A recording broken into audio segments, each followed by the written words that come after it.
Hello, everyone. Thank you for joining us for this critically important webinar about how Canada and our allies can hold Vladimir Putin and his regime to account for their invasion and war against Ukraine.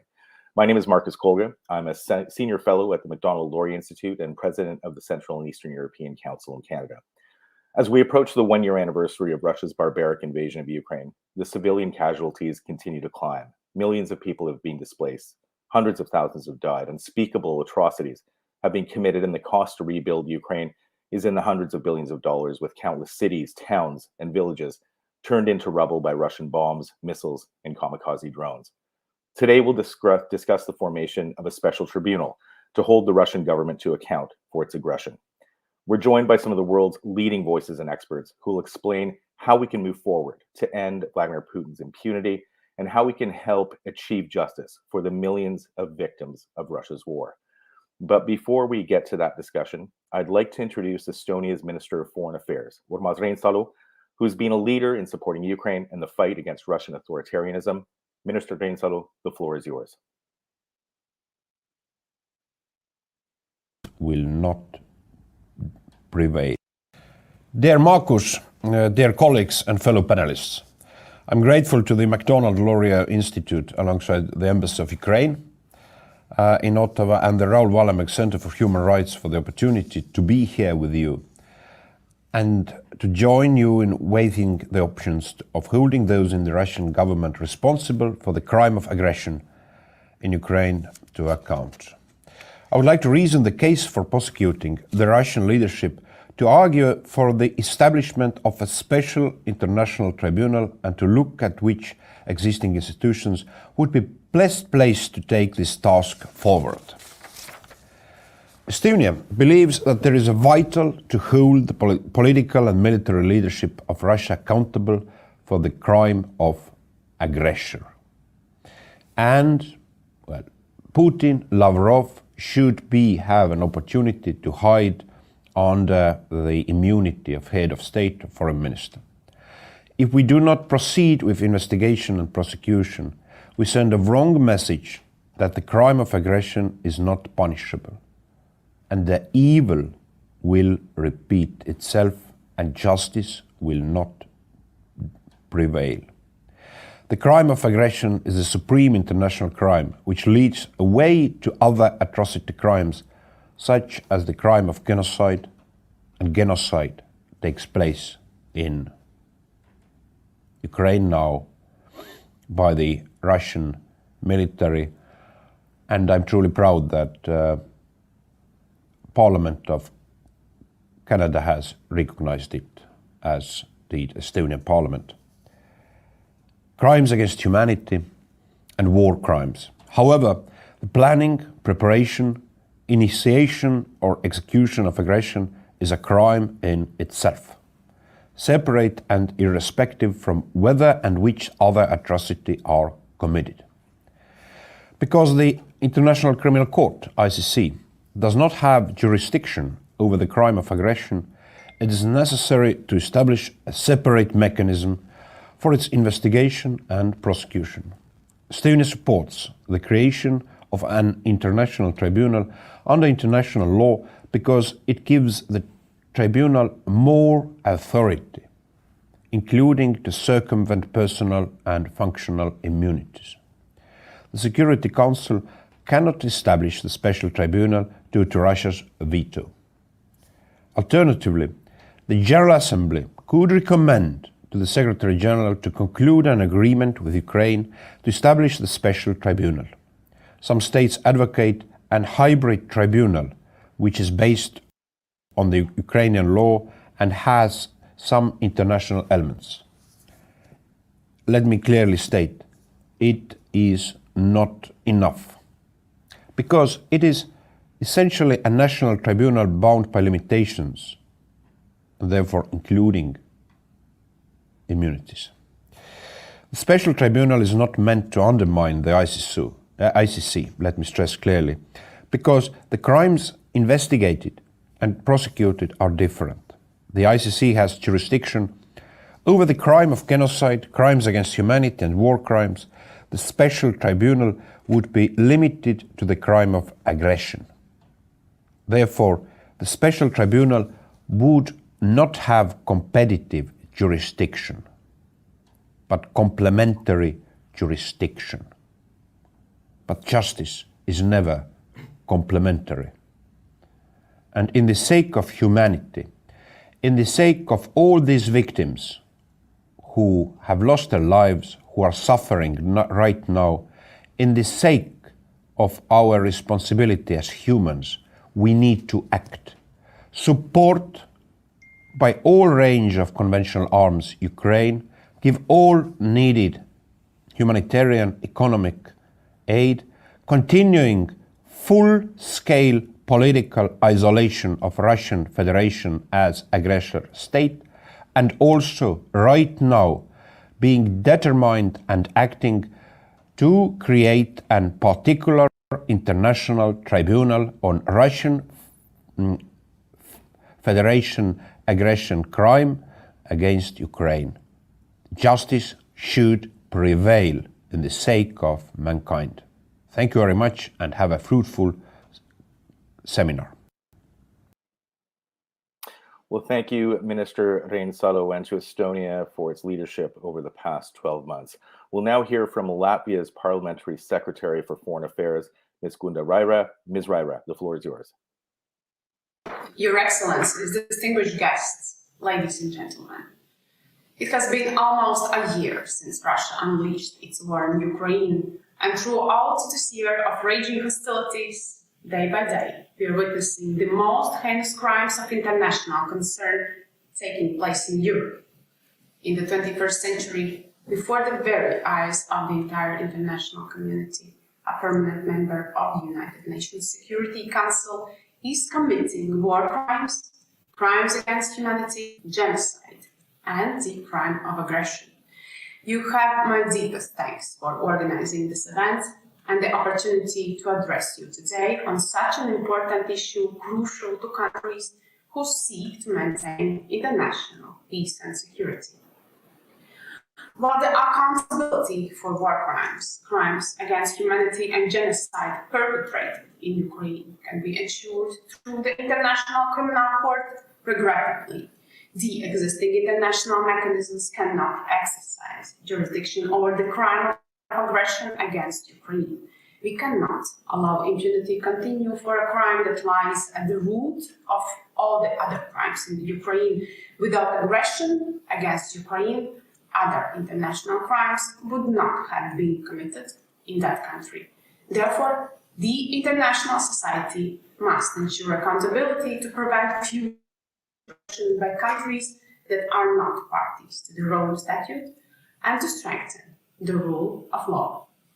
Since the beginning of an unprovoked war of aggression against Ukraine, legal experts of international law have been working on a solution to establish a special tribunal that would be competent to investigate and adjudicate the crime of aggression against Ukraine and bring the Russian leaders to justice. Latvia believes that to achieve this goal, we must garner a broad-based political support and establish an ad hoc international tribunal under the auspices of the United Nations. It would secure a strong international legitimacy and ensure effective prosecution by providing legitimate grounds for depriving top Russian leadership of their immunities. Latvia places a high value on the international legal order that guarantees international peace and security and acknowledges the importance of international law in fighting impunity. The war in Ukraine is not just a regional concern, it imperils the existing international order rooted in the rule of law. Therefore, we all share the responsibility to maintain justice. As I remain certain that our joint peace efforts are bound to succeed, let me thank you all for your overwhelming support in this matter and for your attention. Thank you very much. Thank you, Ms. Raira, and thank you to all Latvians for standing up with Canada and all our allies against Russia's criminal aggression. Ollie Assassi is the Canadian Member of Parliament for Willowdale, and he is the chair of the Parliamentary Standing Committee for Foreign Affairs. Ollie is an experienced international lawyer, and he recently signed a joint declaration calling for the creation of an independent tribunal.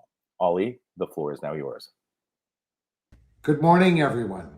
It's my privilege to connect with you all, albeit remotely, to listen to the considered views of our esteemed panel of experts that will follow shortly. Thank you to the Macdonald-Laurier Institute and to my good friend Marcus Kolga for making today possible. I speak today as a Canadian parliamentarian and the chair of the Standing Committee on Foreign Affairs and International Development.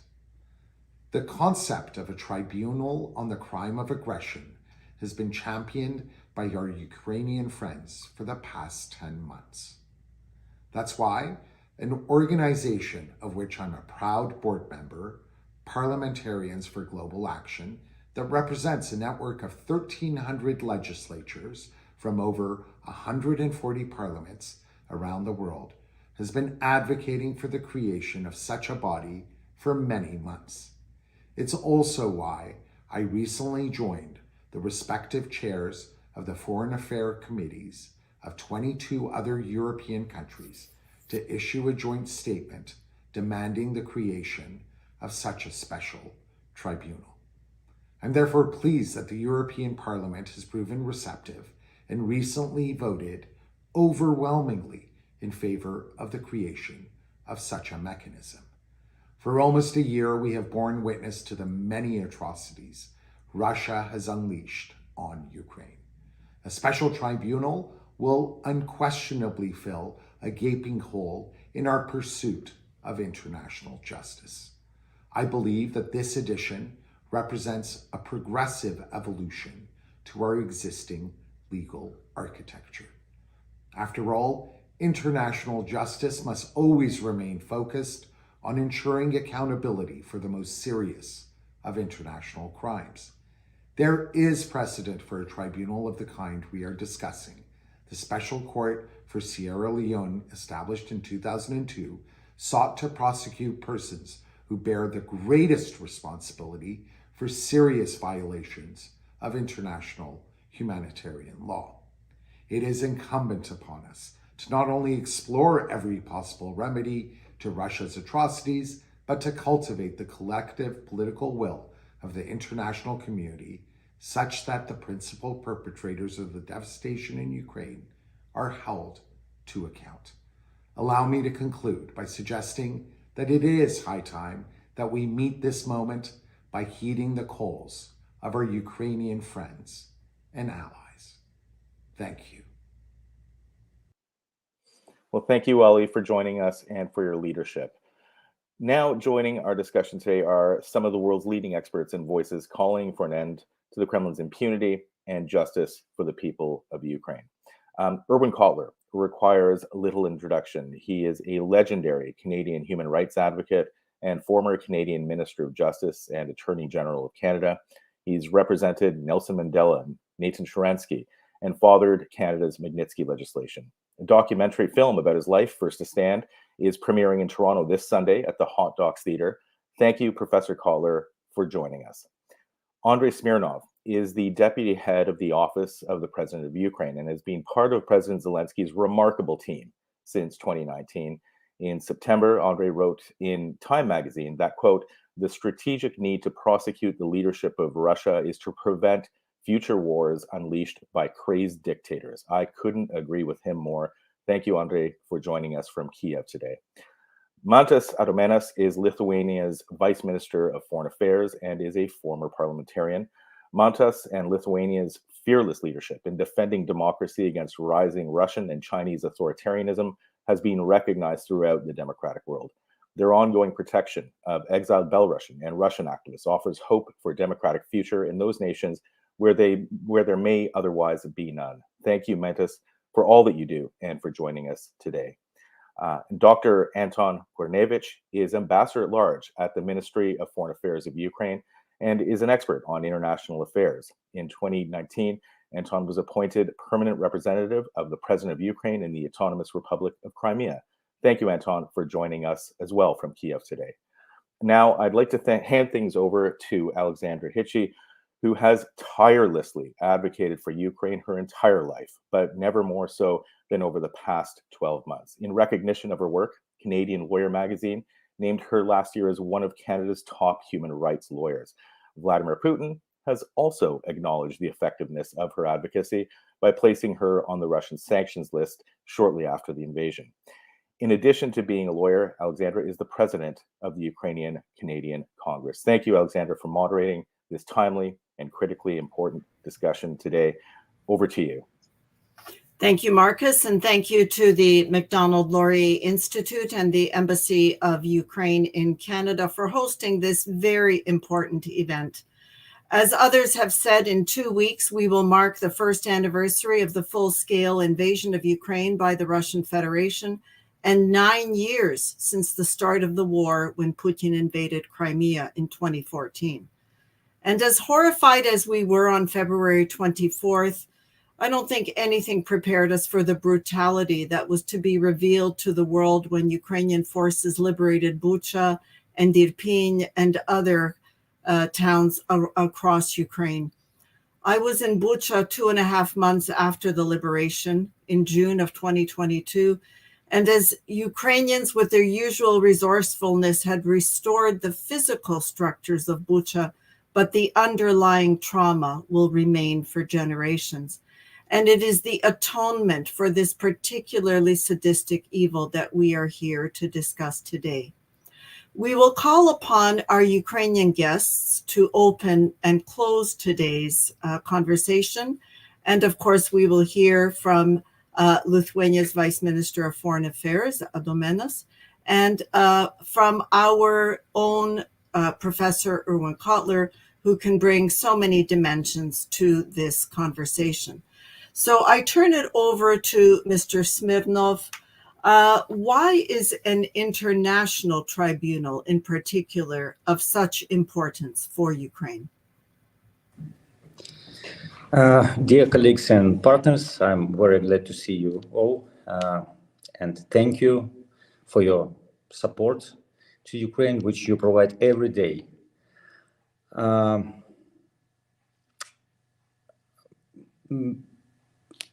Росія – це країна-агресор. І це не просто гіпотеза в дипломатичних дискусіях, це вже очевидний і доведений факт, і доведений цей факт численними міжнародними рішеннями політичних, дипломатичних органів, парламентів європейських країн. Russia is an aggressor country, and it's not just a hypothesis, it's a proven fact. It's a fact reflected in a number of international decisions, resolutions by different international bodies and parliamentarians. Росія, як країна-агресор, вона фактично всю історію свого існування присвятила спробам підкорення і знищення України. Ми вижили, ми вистояли, не дивлячись на радянські репресії українців, не дивлячись на 3 голодомори, коли Росія морила голодом українців за 1 століття. І я переконаний, що ми обов'язково вистоїмо і зараз, коли Росія хоче, щоб ми замерзли без опалення і світла, води і медичної допомоги. Over its existence, Russia has always tried to conquer Ukraine. We've suffered greatly through the years of Soviet repressions during Soviet times. Ukraine suffered 3 famines over the last century. But I am convinced that we will prevail and we will be victorious. Тільки станом на сьогодні в Україні знищено близько 50 тисяч цивільних будинків, об'єктів цивільної інфраструктури. Зокрема, знищено 1500 закладів для дітей. 11 тисяч українських дітей було примусово вивезено з України в Росію, і сьогодні продовжують відбуватися спроби їх незаконного усиновлення. І це лише встановлені факти. Реальні масштаби трагедії можуть бути набагато більшими. As of today, Russia has destroyed about 50,000 buildings, as well as numerous thousands of objects of infrastructure. Over 1,500 childcare facilities, approximately 11,000 Ukrainian children have been forcefully removed from Ukraine into Russia. But these are only facts that we know as of today. The real scope of this damage and tragedies could be much bigger.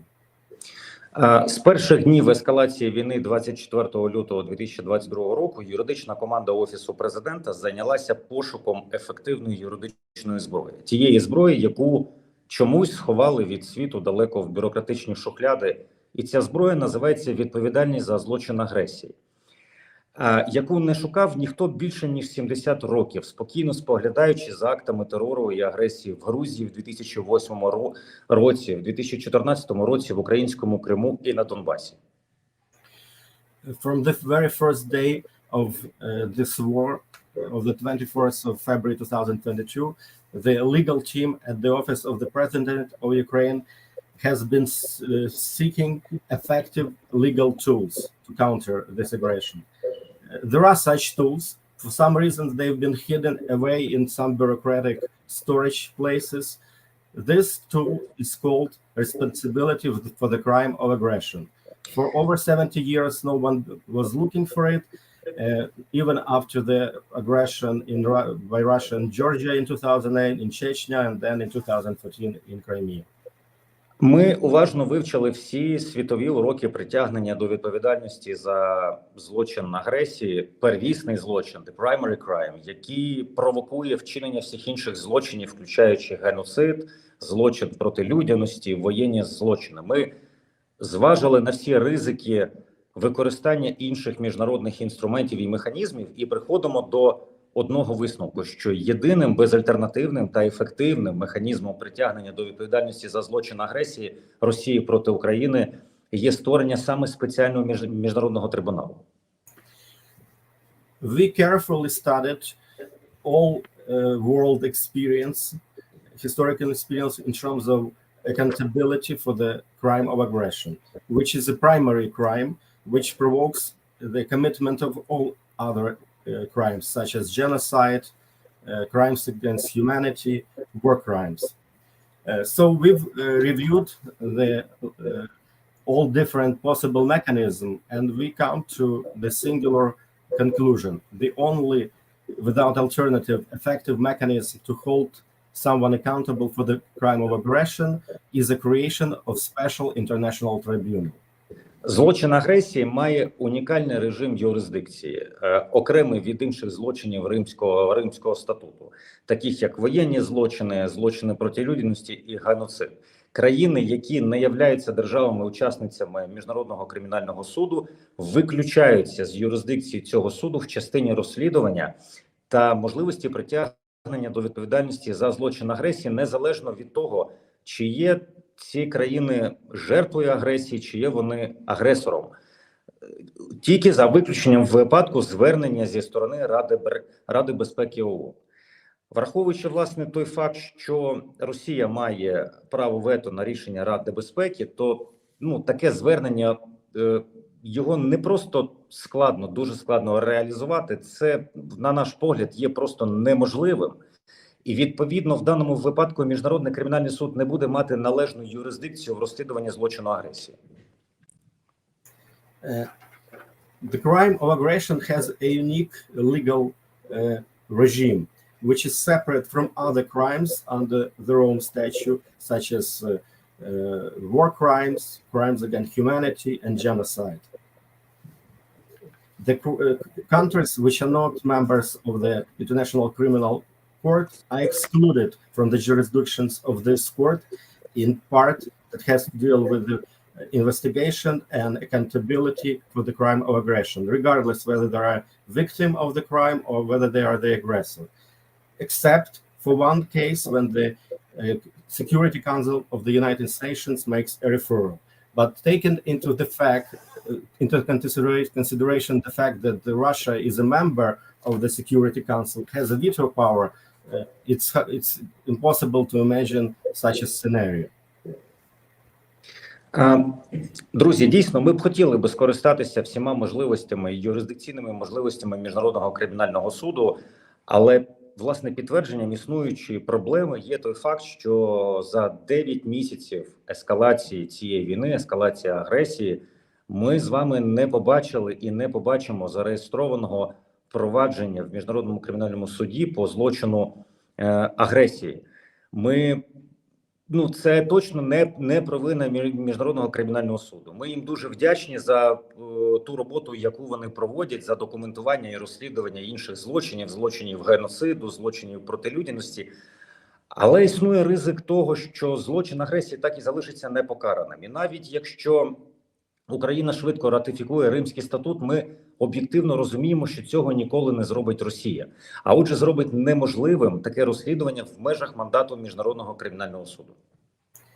Of course, we would like to utilize all capacity and possibilities of the ICC.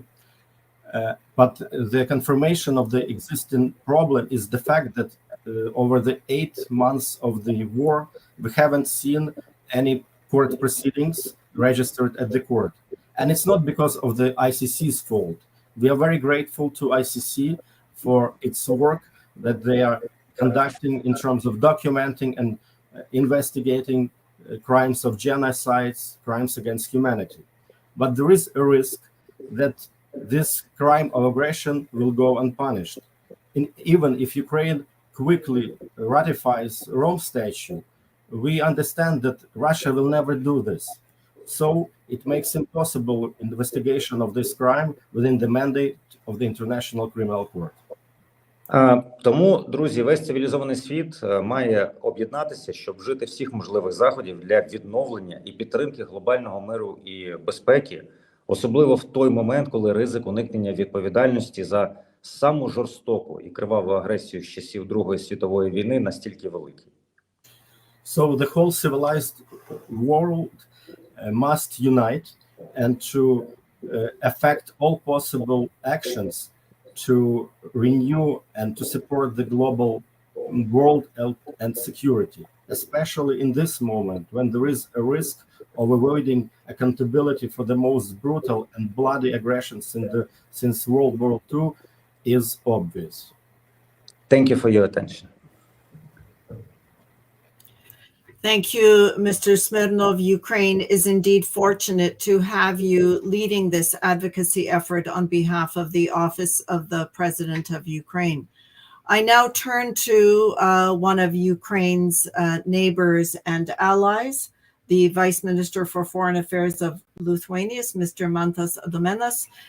Perhaps you can speak, Mr. Adomėnas, to the work that has already been done to build consensus around this issue, and in particular from the perspective of our Baltic and European allies.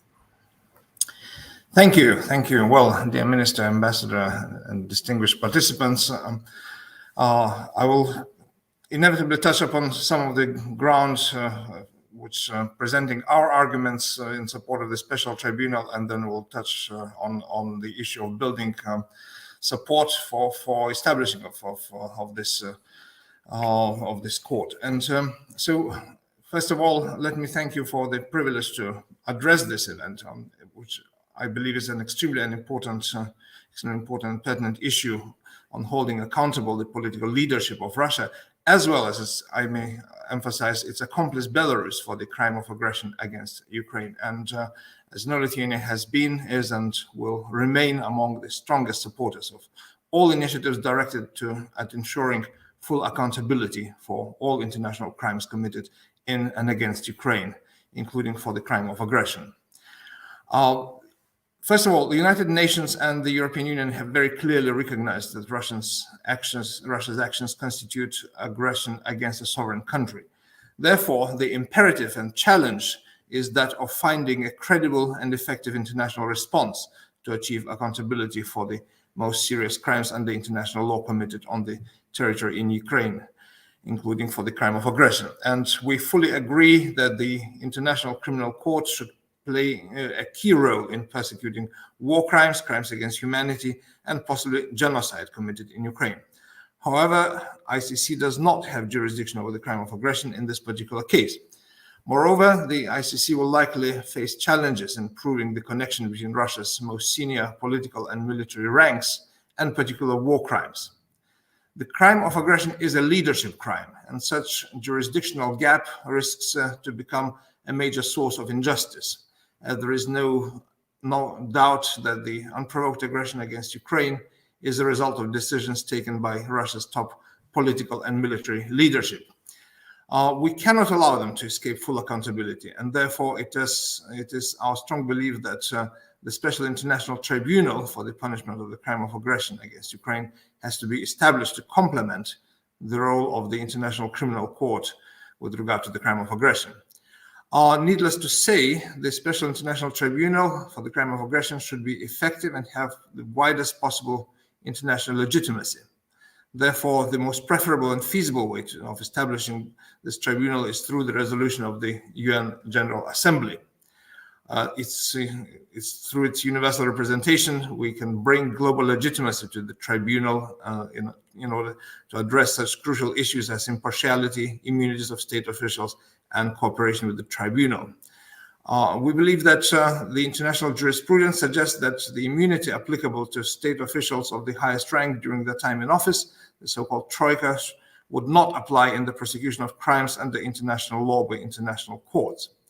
However, a tribunal with some degree of hybridity, established regionally or nationally, will have difficulty invoking exceptions to immunities and will face legal issues concerning judicial independence and cross-regional legitimacy, as well as challenges related to Ukraine's constitution. It is true that any new international criminal justice mechanism inevitably raises questions over the mandate, structure, and costs. However, this cannot justify inaction or inadequate solutions. Justice is a precondition for sustainable peace. Since evidence of the crime of aggression should be gathered without delay, we support the initiative of establishing the International Center for the Prosecution of the Crime of Aggression against Ukraine, which will be linked to the existing joint investigation team supported by Eurojust as a first step towards the Special International Tribunal. Well, when it comes to gathering support for the establishing of a special tribunal, you know that Baltic states, along with Liechtenstein, Belgium, and Luxembourg, are on the EU level among the strongest and staunchest supporters of establishing such international tribunal under UN General Assembly resolution. We also participate in the core group to discuss the modalities of establishing such a tribunal, and are currently very active at the UN level, outreaching to other countries and building support in order to establish this tribunal, to explain the necessity of ensuring accountability for the crime of aggression and ways of achieving this. And the first step towards this solution is in the resolution to be fielded by Ukraine on principles underlying a comprehensive, just, and lasting peace in Ukraine.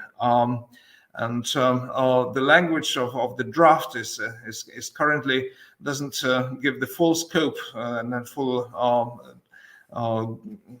justification or grounds for establishing this tribunal, but we believe that adoption of this resolution would be an important stepping stone towards subsequent UN General Assembly documents. And so European External Action Service has instructed EU delegations to request appointments with their sort of MFA counterparts early next week, as soon as this resolution is tabled. And after the consultations in New York have been completed, EU delegations will receive the text of the draft resolution and talking points in support of it. And the outreach will begin to gather support for this resolution. And I trust that we can achieve a substantial majority at the UNGA, but only if we can build a strong, single-minded and unwavering coalition consisting of Ukraine, EU, US, UK, and other like-minded partners.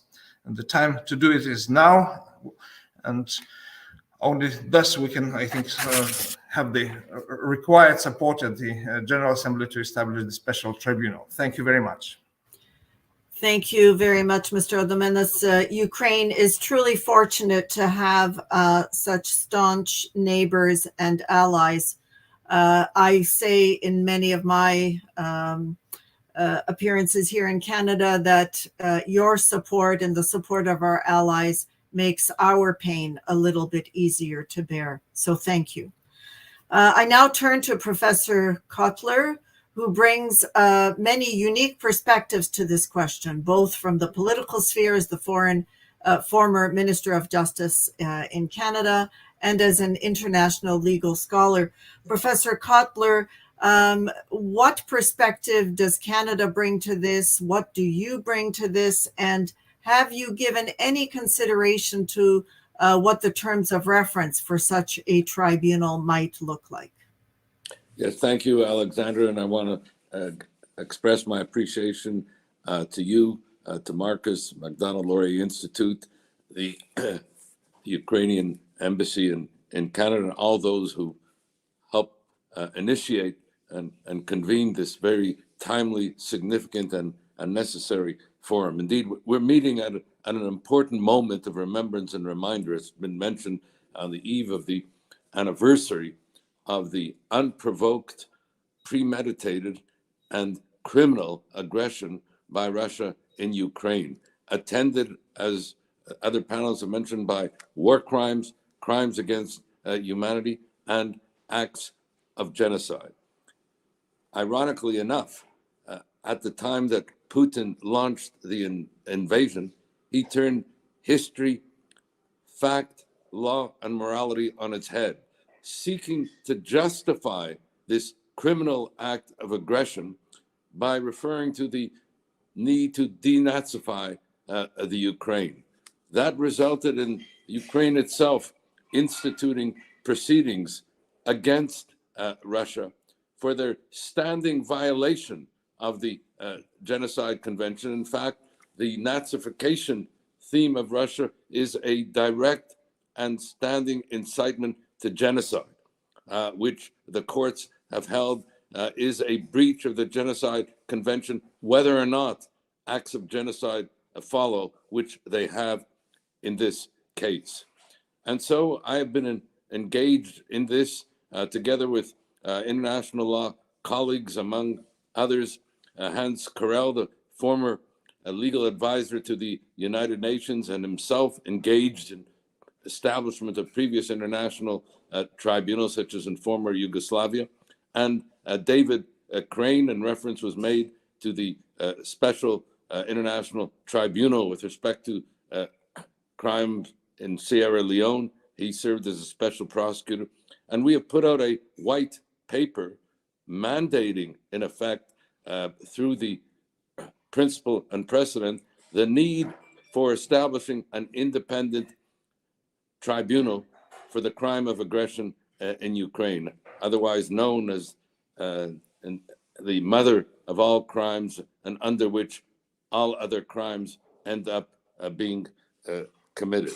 Now, there have been other legal initiatives that have been taken. In fact, Russia's invasion of Ukraine served finally as a wake-up call for the international community, which had been largely indifferent, notwithstanding Russia's assault in Chechnya, its invasion of Georgia, its illegal seizure of the Crimea, its brutality in Syria, all of which probably incentivized the indifference of the international, incentivized Putin to think, well, if the international community didn't do anything when I did all these other criminal acts, why should they care if I go into Ukraine, which in any way is not independent, which is part of Russia, and I need to denazify it. It was that criminal act of aggression which finally served as a wake-up call for the international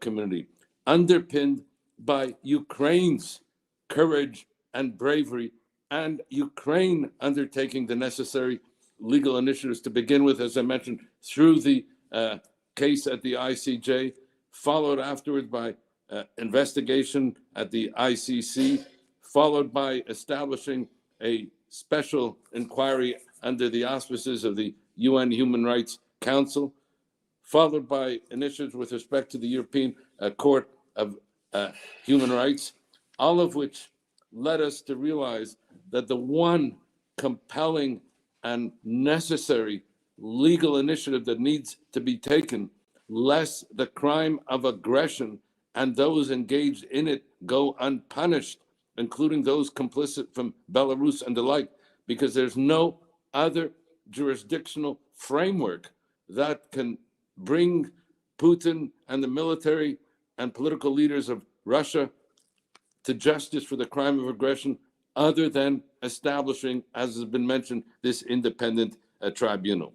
And so we produced a white paper. When I say we, Hans Karel, David Crane, and I joined them myself, which contains a draft UN General Assembly resolution to establish such an international tribunal, a framework for an agreement between Ukraine and the UN to establish it itself, and a draft statute setting forth the framework and mechanisms for it. The whole anchored in international human rights law, international criminal law, principle and precedent from Nuremberg to Sierra Leone.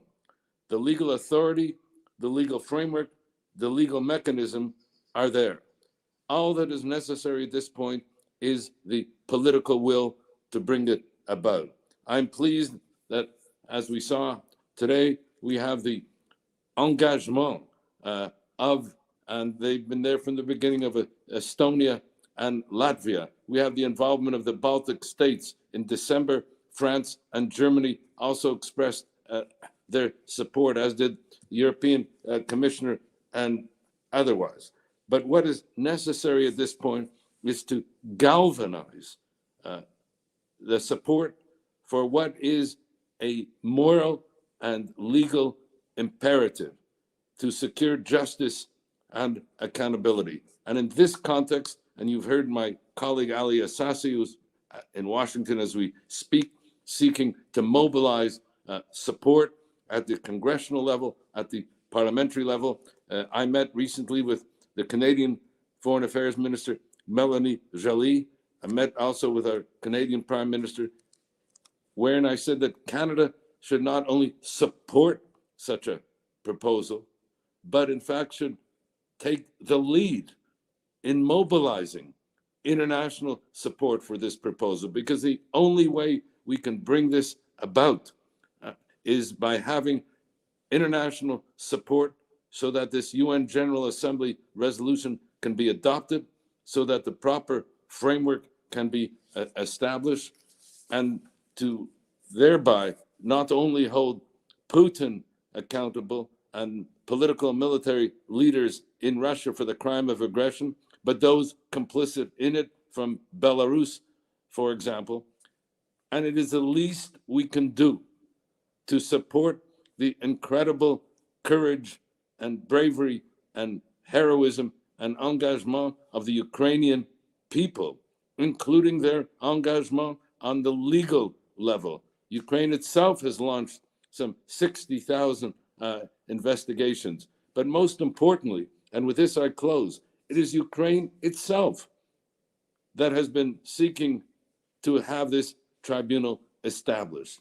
The least we can do, given the horrific suffering of the Ukrainian people, along with their incredible bravery, is to join with them in seeking justice for the victims and accountability for the human rights violators, and protecting the integrity of the international legal order and the UN Charter, which has been under assault from the day that this criminal aggression has been launched.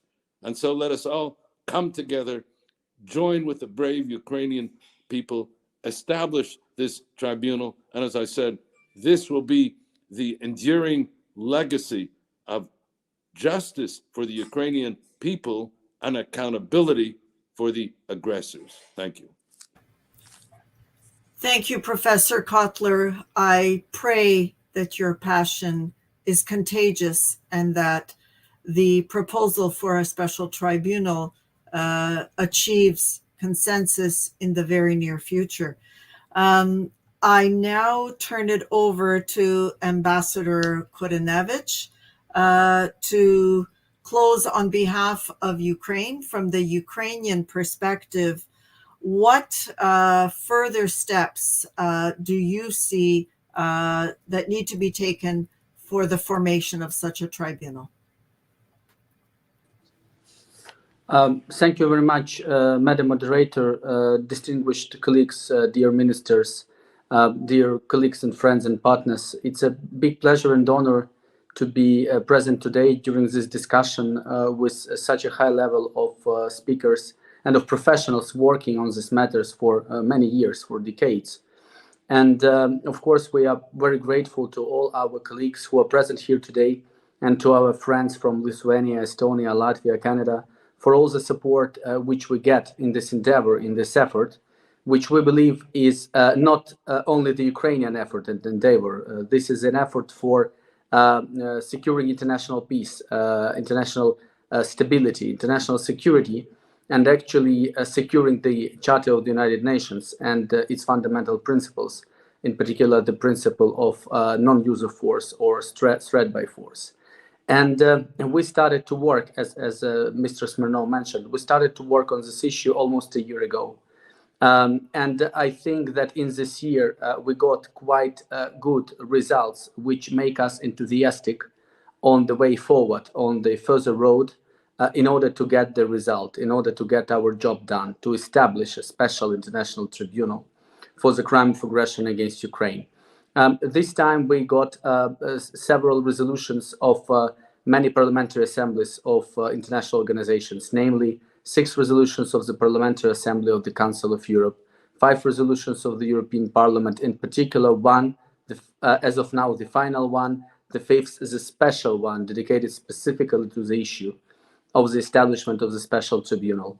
2 resolutions of the Parliamentary Assembly of NATO, resolution of Parliamentary Assembly of OSCE, resolutions of several national parliaments, public positions, public statements by many of our friends and colleagues and partners from many states, starting from heads of states, heads of governments, ministers of foreign affairs, heads of parliaments.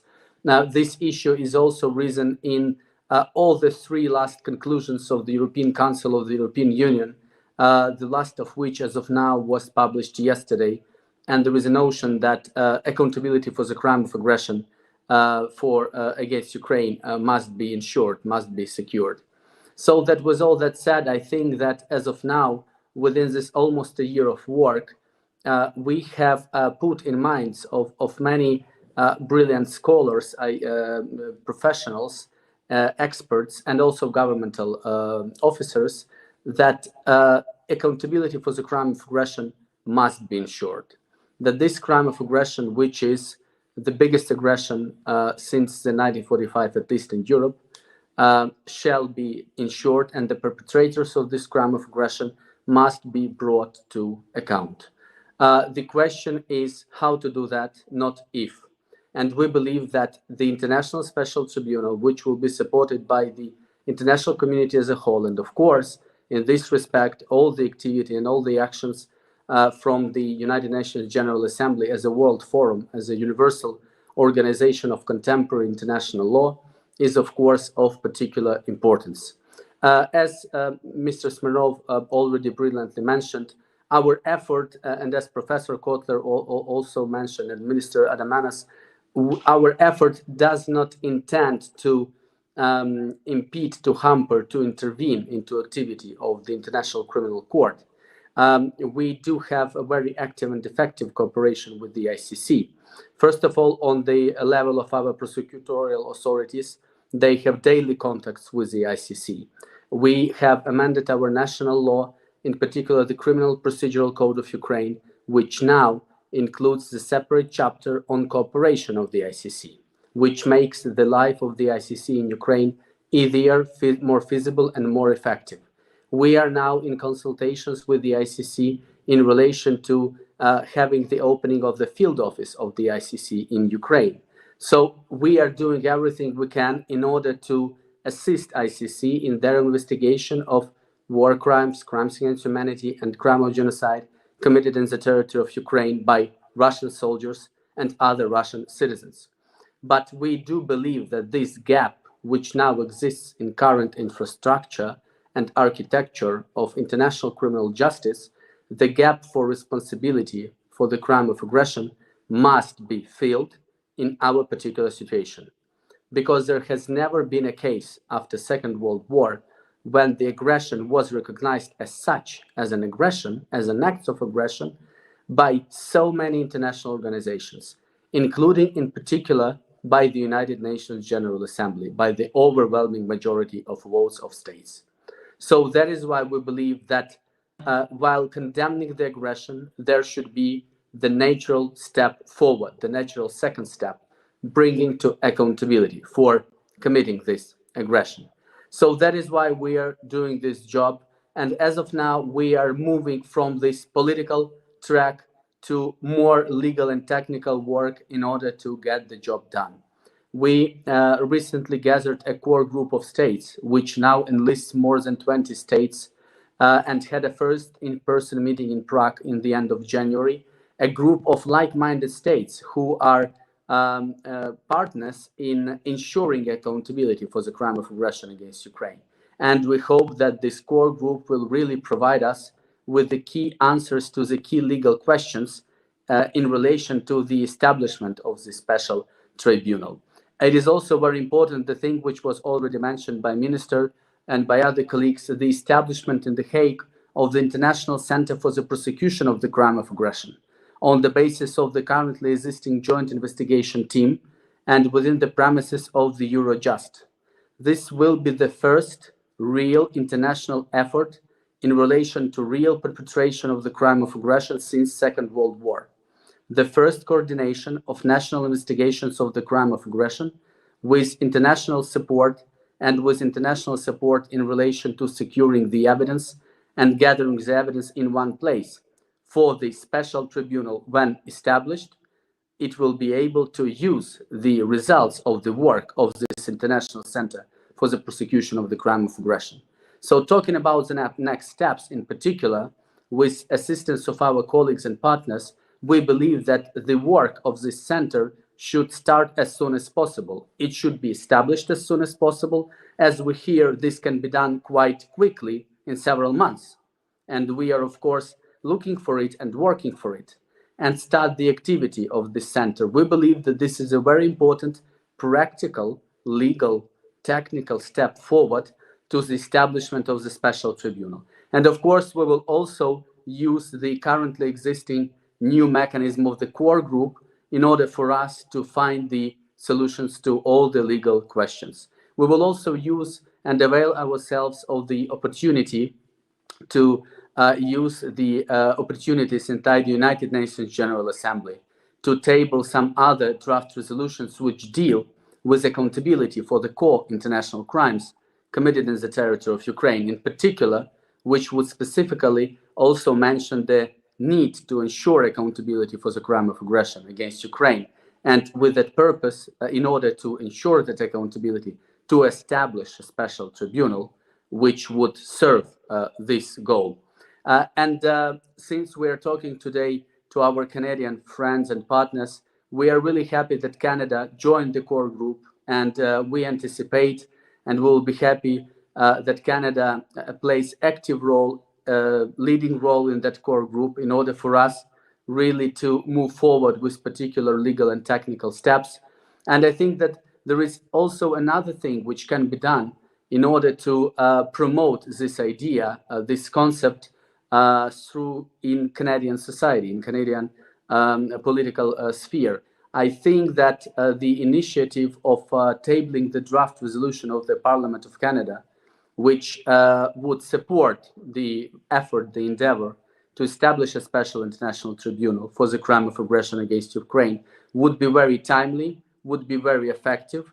And we saw this for several times in this this year, that really national resolutions of national parliaments do matter, and that really the governments play active role and leading role in this question if they feel that the parliament supports the effort and is active in doing that. So I think that this is something what maybe people and colleagues who are listening or watching to us today can consider and can see whether this is feasible and whether this can be done.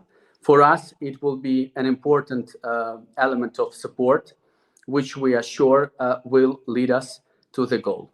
I will finish my speech now by saying that, of course, we're well aware that there is a peace formula plan by the President Volodymyr Zelensky.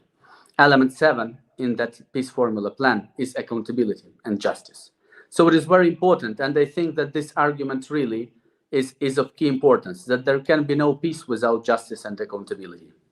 And whenever we talk about peace and justice and accountability for Ukraine, we talk that the special tribunal for the crime of aggression against Ukraine is one of the key elements for this peace to happen. So that is why we are contemplating and doing the instructions by our leadership, by the President Zelensky, in order to get the job done. And moreover, the establishment of the International Special Tribunal for the crime of aggression against Ukraine is one of priorities for Ukrainian diplomacy for the year 2023. So that is why we will keep working on this track. We will keep working with all the international partners, with all the like-minded states, governments, international organizations, other stakeholders to get the job done. And I'm sure that we will do that. I thank you. Thank you, Ambassador Kodanevich. There are so many questions that I could ask, but I don't believe that we have time for those questions. We must end our broadcast soon, but I have taken note of your challenge to the Ukrainian Canadian community, and we will be advocating for such a resolution in Canada's Parliament. I am grateful to all of you for your passion, your advocacy, and for taking the time today. I am truly privileged to have had the opportunity to discuss this very important question, and the resolution of which I think will give all of us renewed faith in the stability of our international structures, and in particular the United Nations. So thank you all. And Marcus, I turn it over to you.